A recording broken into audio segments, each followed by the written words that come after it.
જય માતાજી મિત્રો, આપણે માધાપરમાં નવરા બેઠા હતા અને ભીખા કાકાની રોટી ખાવાની ઈચ્છા થઈ ગઈ હતી. તો સીએનજી પંપે ગેસ ભરાવી અને આપણે નીકળી ગયા છીએ અંજાર માટે. અને અંજાર આપણે જાશું ભીખા કાકાની રોટી ખાવા. તો જોજો અમારો આ મિની વ્લોગ.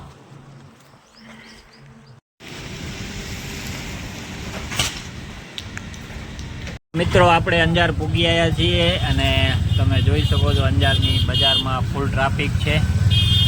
અને હવે જોઈએ, જો કહેવાય છે કે ભીખા કાકાની રોટી તો એમને જ ખાવા મળે જેના નસીબમાં હોય. તો જોઈએ આપણા નસીબમાં ભીખા કાકાની રોટી છે કે નહીં.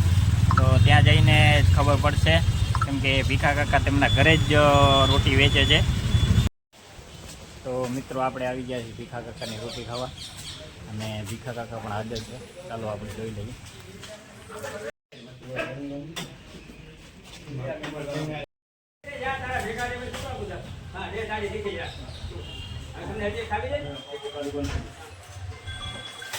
આવી ગઈ છે.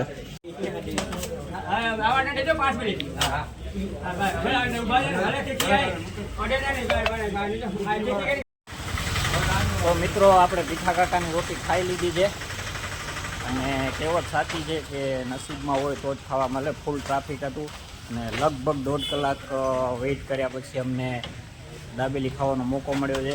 અને અમે પાર્સલ પણ લઈ લીધી છે, કેમ કે મિત્રનો ફોન આવ્યો હતો તો મારા માટે લેતા આવજો, તો એના માટે પાર્સલ પણ લઈ લીધી.